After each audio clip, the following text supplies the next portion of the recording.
نو مشرقی پاکستانی ہیں. دسمبر کا مہینہ ہے. پاکستانی نوجوان پاکستانی یوتھ جاننا چاہے گی کہ پاکستان کن حالات میں ٹوٹا, مشرقی پاکستان کیوں علیحدہ ہو گیا.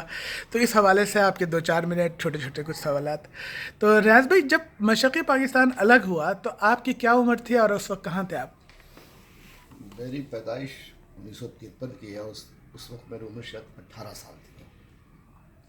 18 سال کا میں تھا اور میں نے اسی سال 1971 میں انٹرمیڈیٹ کا امتحان پاس کیا تھا.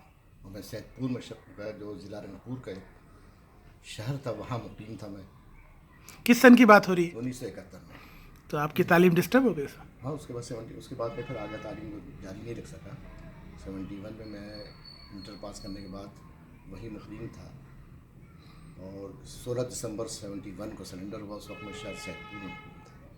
آپ کو یاد ہے کہ ان دنوں کیا حالات تھے؟ آپ کو لگ رہا تھا کہ ملک ٹوٹ جائے گا, الگ ہو جائے گا؟ نہیں, BBC وغیرہ اور جو زیادہ ٹیلی ویژن تو تھا نہیں, ریڈیو پاکستان پر جب سنتے تھے تو اس سے اندازہ تو ہو رہا تھا. اس لیے کہ جو جیسور 3-4 تاریخ کو جیسور پر قبضہ کر لیا بھارت نے, ڈھاکہ میں فوج اتار دی, تو حالات تو بڑے ابتر ہو گئے تھے. اور 14 تاریخ کو ہمارے شہر سے 10 میل ارے ہمارا جو سب ڈویژنل ہیڈ کوارٹر نلفا ماری, وہاں تک بھارتی فوج پہنچ چکی تھی. اچھا. اور ہمارے شہر پہ گولے گرا رہے تھے وہ. کیونکہ پھر اس کے بعد جب سلنڈر پر سائن ہوا تو ہمارے شہر میں ایک چھوٹا سا کنٹینمنٹ تھا, فوجی چھاونی تھی. اس کے کمانڈر نے ان سے بات کیا کہ بھائی شہر میں لوگ, چھوٹا سا شہر 1 لاکھ کی آبادی کے, آپ گولے نہ گرائیں. جب اس بات چیت ہو ہی گئی ہے تو سلنڈر ہو نہیں جا رہا. تو اس کے بعد وہ یہ ہوگا کہ تمام جو بارڈر پہ جو فوجی تھے سارے وہ ہماری کنٹینمنٹ میں, چونکہ بہاریوں کا علاقہ تھا, جی. شہر تھا, تو 1 لاکھ کی آبادی تھی, تو سارے فوجی وہیں آ گئے تھے. ایون رنگپور کنٹونمنٹ سے بھی تمام فوجی سید پور میں شامل. لیکن ایک بات یہ ہو چلی تھی, بھارتی فوج پورے بنگلہ دیش کے عوام کئی کنٹونمنٹ پہ حملہ نہ کر دیں. اچھا. تو لہٰذا انہوں نے سیفٹی سے رنگپور جو کہ بریگیڈ ہیڈ کوارٹر, وہاں کے بھی فوجی شفٹ ہو گئے تھے سید پور. اور 15 تاریخ گولے گرے, 16 تاریخ کو فوج ہمارے شہر میں داخل ہوئی. تو یہی وجہ ہے کہ سید پور پہ زیادہ ظلم ہوا کہ وہاں پاکستانی فوجی تھی؟ نہیں, ظلم نہیں ہو سکا. اچھا. ظلم انہوں علاقوں میں ہوا جہاں پہلے مفتی بھانی داخل ہوئے, اچھا. اور جہاں بھارتی فوج داخل ہو وہ ان شہر پھر بھی سیف رہے وہاں کے لوگ. ہمارے یہاں باضابطے انتظامات کے تحت بھارتی فوج ایک بریگیڈ قیادت میں داخل ہوئی اور اس نے پورے شہر کے چاروں طرف سے گھیر لیا. پھر عوامی لیگ کے لوگوں کو, ہمارے بہاری کمیونٹی کے کچھ سینئرس کو بلا کے انہوں نے مرتضیٰ انسٹیٹیوٹ ایک تھا ریلوے کا, اس وہاں میٹنگ کیا انہوں نے, اور مطلب ان سے کہا کہ بھائی کسی کو کوئی نہیں مارے گا, تو لہٰذا ہم لوگ قدرے سیف رہیں سید پور شہر. اچھا, یہ تو سید پور کی بات ہو گئی. آپ کو یاد پڑتا ہے کہ آپ اخبارات پڑھتے تو اس وقت کیا لگ رہا تھا, کن سیاسی جماعتیں وہ کون سی ایکٹیو تھیں, کس کا کیا رول تھا, کچھ اگر آپ یادداشت پہ زور دیں؟ مطلب ہے کہ وہاں دوسری بڑی سیاسی جماعت تو ہماری جماعت اسلامی تھی. اچھا. لیکن اتفاق کی بات ہے کہ جو بہاری جو وہاں مقیم تھے وہ زیادہ مسلم لیگ کے حامی تھے, چونکہ وہ مسلک کے اعتبار سے بریلوی مسلک کے زیادہ بہاری تھے. کچھ پڑھے لکھے بہاریوں میں جماعت اسلامی کے اثرات تھے, ورنہ جنرلی وہ چونکہ وہ آج اسی 47 میں وہ مسلم لیگ کی حمایت کی وجہ سے تو پاکستان آئے تھے, تو ان کے دل میں مسلم لیگ کی ہمدردی تھی زیادہ لوگ مسلم. پھر اس کے بعد ایک انجمن مہاجرین کا چکر چلا. انجمن مہاجرین کے جو امیدوار تھے وہ سید پور میں تو نہیں تھے, ڈھاکہ میں دیوان وراثت وغیرہ تھے, لیکن سید پور میں ہمارے جو استاد تھے مولانا سید محمد متین ہاشمی صاحب, وہ جمعیت علماء اسلام و نظام اسلام پارٹی کے نام سے مولانا تھانوی صاحب کا جو گروپ تھا جمعیت علماء اسلام کا, اس کی طرف سے امیدوار تھے. اور مشرقی پاکستان میں ہارنے والے سب سے زیادہ ووٹ لے کے صوبائی اسمبلی میں مولانا متین ہارے تھے, 42,000 ووٹ لے کے. اچھا. تو وہاں پہ عوامی لیگ کے بعد اس کے بعد جو الیکشنز بھی کرایا تھا, جو سیٹیں کینسل کی انہوں نے عوامی لیگیوں کی, اس سے بلا مقابلہ فوج نے مطلب ہے کہ لوگوں کو کھڑا کیا. مولانا متین ہاشمی بھی صوبائی اسمبلی کے رکن بن گئے, کسی مسلم لیگی کو انہوں قومی اسمبلی کا رکن بنا دیا. اچھا, وہ اس کو یہیں پہ روک دیجئے. یہ آپ کو اگر کوئی پوچھے آج کے دور میں کہ یار اس وقت کیا ایسا ہوتا تو پاکستان نہیں ٹوٹتا, بچ جاتا, کیا ہوتا, کیا کیا جاتا؟ سیاسی بات چیت کے ذریعے عوامی لیگ کے اس گروپ کو جو پرو پاکستان تھا ان کو انگیج کیا جاتا, ان سے بات چیت کی جاتی. مطلب ہے کہ وہ لوگ جن کو وہاں 2% بھی لوگ ووٹ نہیں دے رہے, ان سے بات چیت کرنے کا کوئی فائدہ نہیں تھا. عوامی لیگ کا وہ ایک گروپ, دو سینئر نائب صدر ظہیر الدین صاحب کی قیادت میں ایک عوامی لیگ کا ایک بہت بڑا گروپ تھا جو پرو پاکستان تھا, وہ نہیں چاہتا تھا علیحدگی، وہ اپنے مطالبات کے حق میں تھا. ان سے بات چیت کرنی چاہیے تھی، پولیٹیکل سولوشن نکالنا چاہیے. عوامی لیگ تو علیحدگی چاہتی تھی. نہیں، عوامی لیگ کا 2 گروپ ہمیشہ سے رہا. اچھا. ایک گروپ جو تھا جو پیور مسلم لیگی تھے، جنہوں نے تحریک پاکستان بڑا کام کیا تھا، وہ علیحدگی کے خلاف تھے. اچھا. اور ایک گروپ جو تاج الدین کی قیادت میں تھا، وہ لوگ مخالفت میں تھے. وہ لوگ مطلب ہے کہ چاہتے تھے کہ ہمارے مسائل پاکستان میں رہ کر نہیں حل ہوگا، لہٰذا مکمل طور پر علیحدگی اختیار کیا. عوامی لیگ میں ہمیشہ 2 گروپ رہا. تو ممکن تھا اس گروپ سے رابطہ کرنا چاہیے تھا، ان سے بات چیت. پولیٹیکل یہ فوجی سولوشن نہیں تھا. آپ 7.5 کروڑ لوگوں کو فوج کے زور پر اپنے ساتھ نہیں رکھ سکتے تھے.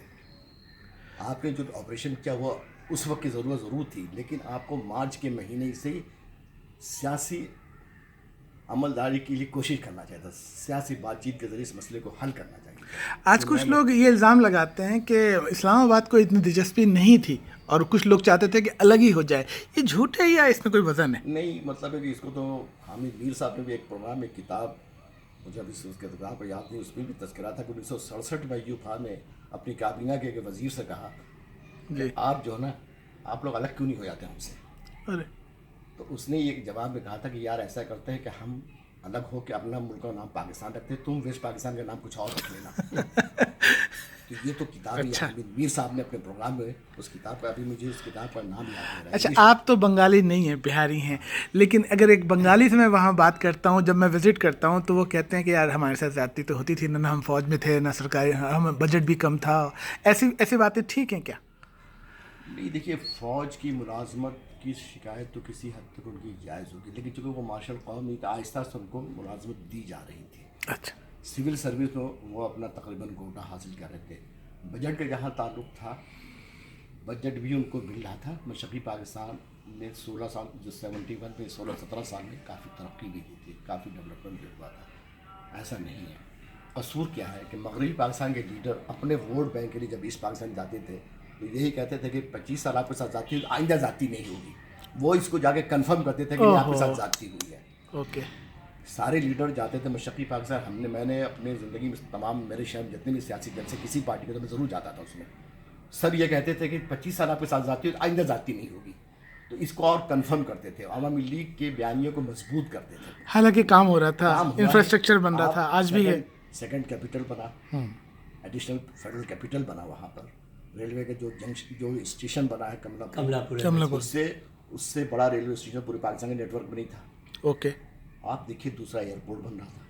ایک تو ایئرپورٹ تھا ڈھاکہ انٹرنیشنل، ابھی جو انٹرنیشنل ایئرپورٹ ہے، اسٹیڈیم بنا، پورے شہر کا انفراسٹرکچر چینج ہوا، دوسرے شہر میں ڈیولپ کر رہے تھے. تو 16-17 سال میں جتنا کام ہونا چاہیے تھا وہ تو اس سے زیادہ کام ہوا ہے. لیکن آپ جا کے خود ہی کہیے کہ مطلب 25 سال آپ کے ساتھ ذاتی، اب جتنی ذاتی ماضی میں اب نہیں ہوگا. اچھا، مشرقی پاکستان سے آنے والوں کو پاکستان میں، یہاں کراچی میں اور جگہوں پہ بہاری کیوں کہا جاتا ہے؟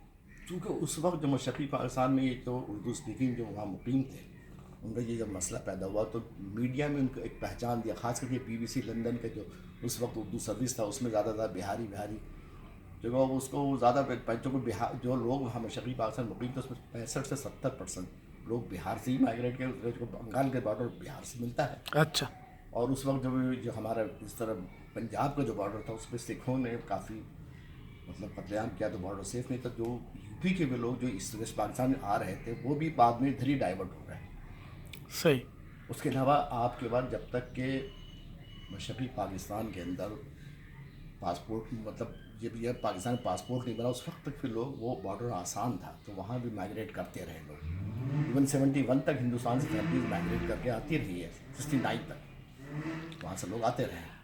اچھا چلے، ملک تو الگ ہو گیا اور ایک ہندوستان کی تو پھیلی ریاست کے طور پہ، لیکن دن بدن ہم دور ہوتے ہوتے کہ اب بالکل دشمن اسٹیٹ کے طور پہ ہو گئے. اس کو کیسے کم کیا جا سکتا ہے؟ یہ مین ٹو مین کنٹیکٹ، مطلب مشرقی بنگلہ دیش میں جو اس وقت بنگالی مسلمان ہیں، وہ ان کے دل میں کوئی قدرت نہیں ہے. میں عمرے پہ بھی گیا، حج پہ بھی گیا، وہاں بھی بنگالیوں سے میری بات چیت ہوئی. وہ پاکستان سے اب بھی محبت کرتے ہیں. ٹھیک ہے کہ وہاں انہوں نے کورسز میں 71 کے بعد کا کچھ کورس میں ڈال دیا ہے، اس طریقے سے پیش کیا ہے کہ نفرت بڑھے. کیونکہ جب میں نیو یارک میں تھا تو ان سے ایک بنگالی لڑکی نے پوچھا، مسجد میں نماز پڑھا تھا، کہ چاچا یہ بتائیے کہ جب انڈیا کا بنگالی ہندوستان میں رہ سکتا ہے تو ہم کیوں نہیں رہ سکتے تھے مسلمان ہو کے؟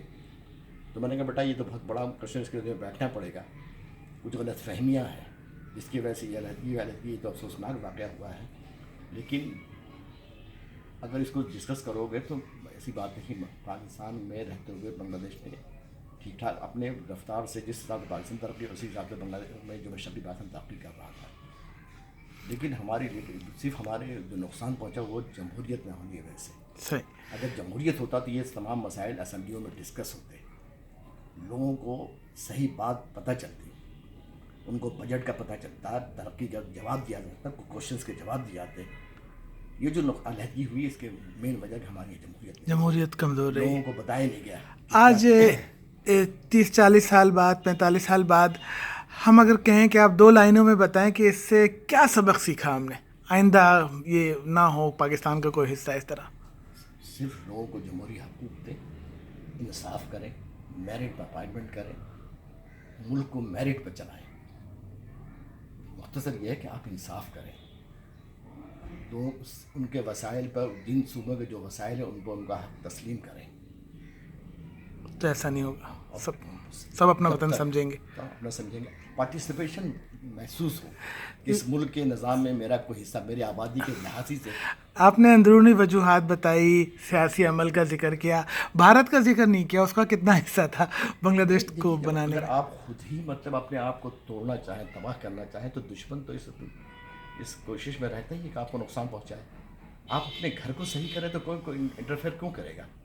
تو اس کو بھی توڑنا چاہتے ہیں، ہے نا. وہ تو اس کو ان کے خلاف بھی ہے. لیکن آپ اپنے مسائل چھوٹے چھوٹے ممالک بھی تو قائم ہے نا انصاف کی بنیاد پر.